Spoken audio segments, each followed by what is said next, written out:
Senator Chris Coons, the Democrat from Delaware, member of the Senate Foreign Relations Committee. Senator Coons, thanks for your time. Bottom line, just want to get your reaction to what you just heard from the Israeli ambassador. Well, Ambassador Dermer certainly is a strong and capable advocate for the interests of Israel and for the views of Prime Minister Netanyahu.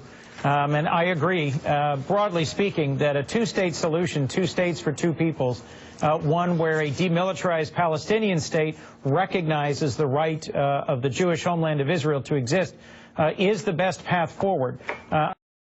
Strongly worked against Palestinian efforts to seek recognition at the United Nations and instead supported the Oslo structure where direct negotiations between Israelis and Palestinians are recognized as the best pathway towards peace. Clearly, there's been some real tension between Obama and Netanyahu, and some of that boiled over today in the speech that you heard delivered earlier today by Secretary of State John Kerry. So, Senator, did John Kerry's speech make things worse? It seems to have inflamed things as this administration is just weeks from being out the door. Well, although I deeply respect Secretary Kerry's very hard work in pursuit of peace, I do question the timing and the purpose of today's speech. He gave an eloquent defense of the importance of a 2-state solution, but he spent the majority of his time criticizing the settlement policy of Israel and very little time talking about Palestinian recalcitrance. There's been real difficulties here in pursuing peace on both sides. Palestinians have not embraced Israeli offers to negotiate, Israeli offers to move towards a peaceful resolution. And some of the recent decisions by the Netanyahu government in terms of increasing the pace of settlement activity could also be seen as moving away from a 2-state solution. But the way for us to make progress is not by speeches given in the last 3 weeks of one administration, but by pushing both parties respectfully, privately, to negotiate with each other, not in a public scolding such as I think Secretary Kerry delivered today. So, Senator, what do you see as the future of the U.S.-Israel alliance under Donald Trump and Benjamin Netanyahu? Well, it's tough to know exactly what President-elect Trump will do on any issue. In the course of his campaign, he changed positions so many times on many key core issues.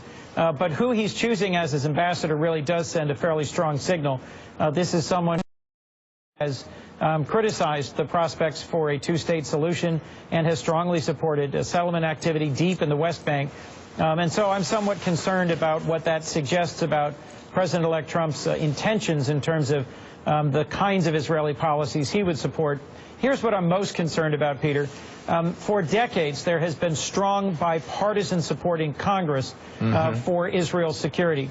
And I think some of the actions in the last 2 years by Prime Minister Netanyahu and by President Obama have frayed that bipartisanship. And I don't think President-elect Trump is going to contribute to a restoration, a strengthening of that bipartisanship if he doesn't meet with us, consult with us, and spend more time preparing for this very difficult part of his presidential leadership rather than tweeting about it in advance of Inauguration Day. Senator, I want to switch gears, if I can, quickly to another pressing foreign policy issue, that is the Russian hacking.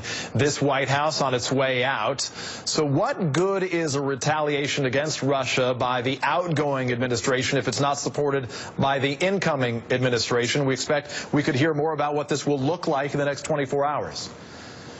Well, Russian hacking directly sought to affect the outcome of our 2016 presidential election. That's nothing less than a direct attack on our democracy. While long overdue, I think it is appropriate for the Obama administration to take strong action, and I think there will be bipartisan support for that.